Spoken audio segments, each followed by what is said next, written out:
Salut à tous, on se retrouve aujourd'hui pour parler du FC Barcelone en ce mercredi 24 avril. On commence tout d'abord avec les unes aujourd'hui, Mundo Deportivo Sport, et ça parle d'un joueur, ça parle de Bernardo Silva. Et Bernardo Silva, c'est faisable en une du journal Mundo Deportivo. Et l'autre une, un sport, donc Bernardo sur le terrain. Donc en gros, voilà, aujourd'hui ça parle de Bernardo parce que Bernardo du côté du Barça, ça peut se faire l'été prochain tout simplement. Donc Bernardo est fou de rejoindre Barcelone cet été. Donc toujours avec ce joueur, le Barça étudie déjà des formules pour payer la clause libératoire fixée à 58 millions d'euros de Bernardo Silva. Donc il est fou de rejoindre le club et il serait la signature vedette cet été s'il venait à signer. Donc voilà, bon après c'est un prix, c'est 58 millions d'euros. On sait que le Barça, ça fait déjà quelques années quand même qu'ils sont sur Bernardo Silva.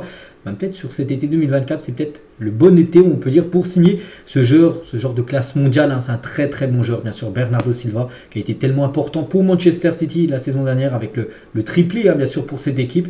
Donc voilà, tout est dit, les gars. Bernardo pourrait être la grosse star, on peut dire la grosse signature l'été prochain du côté du FC Barcelone. Et s'il reste, Xavi aimerait renforcer l'équipe avec un pivot comme Kimmich ou Zubimendi et un joueur de différentiel comme Bernardo Silva. Donc voilà, Silva, où ça pourrait se faire. Et aussi peut-être un pivot, les gars, Kimmich ou Zubimendi pourrait être un des deux qui pourrait aussi débarquer du côté du club. Concernant Lamine Yamal, donc là dans le sens des départs, bon là c'est le journal Le Parisien qu'on voit que le PSG souhaite recruter Lamine Yamal afin de remplacer Kylian Mbappé. Ils sont prêts à offrir environ 200 millions d'euros pour le recruter. Voilà, Lamine Yamal. Donc, du côté du Barça, bien sûr, c'est hors de question. Il est intransférable, même pour 200 millions d'euros. Après, comme je le dis, les gars, dans le football, on ne sait jamais, parce qu'il y a déjà eu des coups de théâtre. On a déjà vu des joueurs comme Neymar. On ne pensait jamais qu'il allait quitter le Barça. Il a quitté le Barça pour aller au PSG. Messi, on ne pensait jamais qu'il allait quitter le Barça. Il a rejoint le PSG. Donc, c'est pour ça. Bon, voilà, vaut mieux qu'il reste, bien sûr. Mais c'est vrai que 200 millions d'euros, ça reste une somme énorme. Mais bon, je pense que il faut absolument le garder parce que tu envoies quel message aux supporters si tu lâches Lamine Yamal, le plus grand crack on peut dire de la génération là. Si tu lâches, les supporters, les gars, ils vont faire grève, ils vont péter un câble bien sûr. Si tu lâches ta pépite, oui, tu récupères 200 millions d'euros, mais tu montres quel signe pour les années futures. En gros, voilà, tu vas jouer quoi à chaque fois à deuxième, troisième place en Liga? Non, il faut garder bien sûr des joueurs comme ça.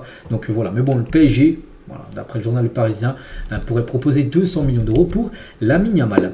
Le Real Betis pourrait vendre Abdé cet été. Le Barça détient toujours une clause de revente de 50% sur le joueur. Donc voilà, tout est dit. Je ne sais pas s'il est vendu 10 millions d'euros l'été prochain. Alors ça, je prends au pif à l'Inter Milan. Le Barça recevra la moitié du prix où il sera vendu.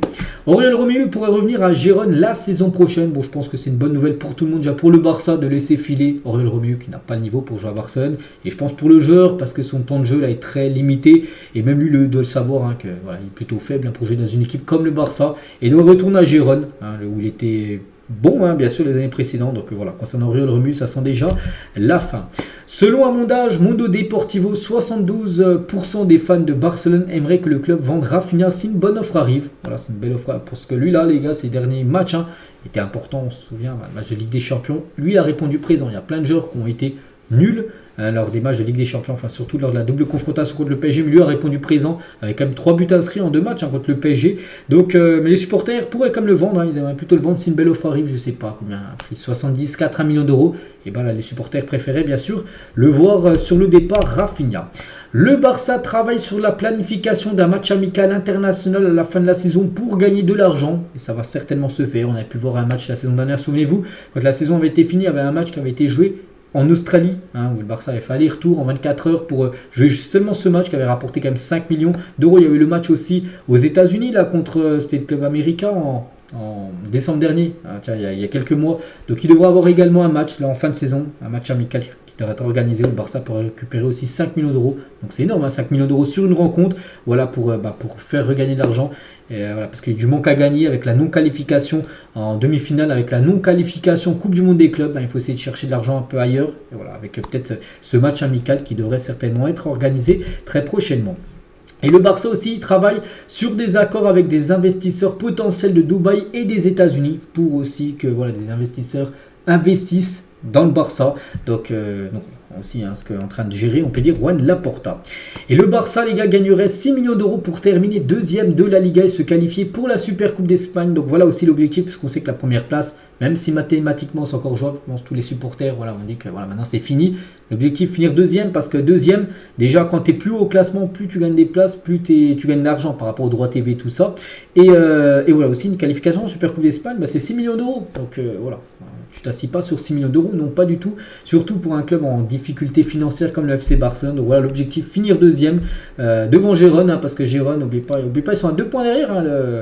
Gérone, ils sont troisième. N'oublie pas qu'il y a un Gérone-Barça là prévu dans à peu près, dans à peu près 2 semaines. On va donner le 24. Donc là, il y a déjà le Barça contre Valence et après Gérone-Barça qui sera décisif, bien sûr, pour la deuxième place de la Liga. Donc voilà le programme jusqu'à la fin de saison avec 3 matchs après amicaux pour l'intersaison. Mais comme j'ai dit, pour avoir un match là au bout de mon doigt, un match amical qui doit être organisé pour récolter bien sûr une grosse somme d'argent. Le Real Madrid TV s'en prend aux arbitres du Classico lors de sa diffusion. Ils ont dit le but de Christensen aurait dû être refusé en raison d'une faute sur Toni Kroos. Pour il y a faute. Et le but refusé du Barça, vous savez ce but qui a beaucoup fait parler, est-ce que le ballon a franchi ou non la ligne, donc pour Real Madrid TV, bien qu'il aurait dû être un but, n'était pas valide en raison du hors-jeu de Pau Cubarsí lors du corner. Voilà, donc voilà ce qu'ils ont trouvé, le Real Madrid TV par rapport au dernier Classico. Et Cafu, les gars, Cafu qui a été interviewé par rapport à ce que le ballon a franchi la ligne. Là, on a vraiment l'impression que le ballon a franchi la ligne. Même s'il y a des angles encore qu'il faut regarder, mais là, oui, j'ai l'impression qu'il y a vraiment but. Pour moi, le but de Lamine Yamal dans le Classico est valable. Vous pouvez clairement voir que le gardien sort le ballon de l'intérieur. C'était un but, voilà, certainement. C'était certainement un but, mais bon, c'est qu'il n'y a pas eu but parce qu'il n'y a pas de goal line technologie du côté de la Liga, c'est fou. Et le Barça envisage de déposer une plainte pour rejouer le match. J'ai dit il y a quelques jours, Laporta a dit qu'il souhaitait rejouer bien sûr cette rencontre. Et il y a eu un précédent, les gars, dans la Ligue belge, sur lequel le club va s'appuyer. Il y a eu un match où il y avait un problème d'arbitrage dans la Ligue belge. Je ne sais plus c'était quel match. Et le match a été rejoué. Donc c'est pour ça qu'il va essayer de s'inspirer de ce qu'a fait l'équipe belge pour rejouer un match sur une erreur d'arbitrage, pour refaire la même chose, que le Classico soit rejoué, même si ça s'annonce, on peut dire quasiment, mission impossible. Arsène Wenger, concernant le départ de Xavi de Barcelone à la fin de la saison, il a dit: je pense que Xavi a fait du très bon travail à Barcelone. Il a annoncé son départ trop tôt, à mon avis. Ils n'ont pas eu de chance contre le PSG ni contre le Real Madrid, mais ils ont montré qu'ils grandissaient à nouveau, que l'équipe grandissait ensemble, et quand on pense à l'âge de leurs joueurs, ils ne peuvent que devenir plus forts. C'est pourquoi je pense que que j'aurais aimé que Xavi reste. Après, même si officiellement il a annoncé son départ, on sait que Xavi pourrait revenir sur sa décision. Voilà, Arsène Wenger lui aimerait qu'il reste. Et c'est vrai que Xavi, les gars, actuellement, près des dernières infos, les gars, il est plus proche de rester que de partir du Barça. Donc voilà, pourtant c'est quand même un gros coup de théâtre, parce qu'il est annoncé sur le départ, et maintenant il devrait bien rester, Xavi, parce que là il va y avoir une réunion normalement dans la semaine ou peut-être semaine prochaine pour vraiment que ça soit vraiment sûr, qu'ils disent vraiment s'il reste ou non. Donc mais voilà, pour l'instant il serait plutôt encore sur le banc du Barça la saison prochaine. Et si Xavi reste, Frenkie de Jong sera un joueur clé pour l'entraîneur. Mais bon, voilà, Xavi, s'il venait à rester, aimerait garder Frenkie de Jong, mais le club, le Barça, souhaiterait plutôt le vendre. Le Barça a décidé de vendre Frenkie de Jong cet été, mais le joueur ne veut pas quitter le Barça. Ils vont essayer de le convaincre de partir, mais ça sera difficile car c'est l'un des joueurs les mieux payés de l'équipe. Donc voilà, concernant la situation de Frenkie de Jong, c'est que de Jong, les gars, peut-être pourquoi le Barça veut le vendre, parce que déjà c'est l'un des plus gros salaires de l'équipe. Derrière, je crois, Lewandowski qui a le plus gros salaire, c'est lui le deuxième. Aussi parce qu'il n'a pas été super bon lors des grands matchs, par exemple contre le PSG, il n'a pas été bon. Et aussi, il a eu beaucoup de blessures, les gars. Donc si l'on tient en compte des matchs restants qu'il manquera, De Jong aura manqué 20 matchs cette saison en raison d'une blessure, avec tous les matchs là qu'il va manquer, parce qu'il ne va plus jouer là. Jusqu'à la fin de saison, il ne jouera plus. Donc en tout, ça sera 20 matchs qu'il aura manqué cette saison. Ça fait beaucoup, surtout que sur une saison de, je sais pas, à peu près avec 45 matchs à peu près, si je prends les autres compétitions en plus de la Liga. Donc louper 20 matchs, c'est quasiment un peu moins de la moitié. Donc oui, ça fait beaucoup de matchs manqués. Ivan Rakitic, ancien joueur du Barça, a placé la photo avec tous les titres qu'il a remportés au Barça dans son casier de Al-Shabaab, parce qu'il a remporté tout. Il a remporté la Ligue des Champions, la Liga, tout, la Coupe du Roi, et voilà, en gros dans son casier du côté de son club de Al-Shabaab. Dès qu'il ouvre le casier, mais là une photo de lui, là on peut voir à droite avec tout ce qu'il a remporté du côté de Barcelone. Noah Darby, jeune joueur de l'équipe B, les gars, n'a pas eu beaucoup de temps en avril avril, hein, avec l'équipe 2, donc l'équipe réserve. Hein. Donc 21 minutes lors de ce match-là, une mi-temps contre celui-là et 0 minutes contre Lugo. N'oubliez pas que ce joueur, les gars, avait été recruté. C'est un jeune joueur allemand. Il a même gagné la Coupe du Monde U17 qui avait été jouée il y a quelques mois. En plus, il avait été élu meilleur joueur de cette Coupe du Monde. Mais on peut voir du côté du Barça B, il joue très très peu, hein, cette pépite. On peut dire allemande. Enfin, je ne sais pas pépite parce que quand même, il a un très faible temps de jeu. On va parler des maillots. Vous savez, les maillots, des fois, Spotify est enlevé. Ça met un autre logo, on peut dire, lors des classicos. Bon, le premier, c'est vrai que ça a été une victoire, mais c'est vrai que les 3 qu'on suivi, les gars, ça a chaque fois été 3 défaites. Peut-être il va falloir arrêter la malédiction de changer et relaisser, on va dire, Spotify, hein, parce qu'actuellement, voilà, le Barça, bon, après, c'est pas bien sûr le logo qui fait que le Barça s'est incliné, mais voilà, les 3 derniers matchs ont été défaites, bien sûr, avec un logo, on peut dire, qui a changé par rapport au logo de base, hein, le Spotify.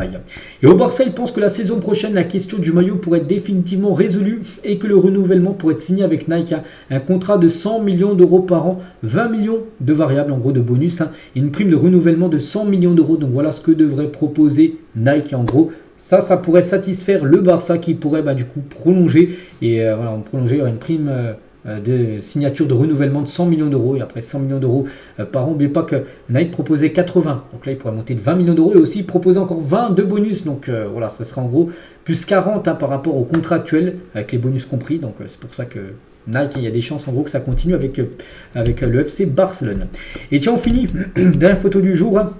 Avec le maillot extérieur, la saison prochaine, là, vu qu'on parlait des maillots, tout ça, voilà, que doit ressembler le maillot extérieur, que je trouve sublime, hein, de couleur noire avec des reliefs hein, sur le Nike ou même l'écusson avec du couleur bleue et couleur rouge. À noter que l'écusson au milieu, et là, il y a à côté de Nike, là, il y a un autre logo, ça sera par rapport aux 125 ans du club. La saison prochaine sera les 125 ans de la création du club, donc c'est pour ça qu'il y aura ce logo, on va dire, voilà, sur la poitrine gauche, hein, par exemple, de Rafinha. Donc voilà les gars ce qu'il y a à dire aujourd'hui. J'espère que ça vous a plu. On se retrouve demain, demain jeudi les gars, pour le prochain numéro. À demain.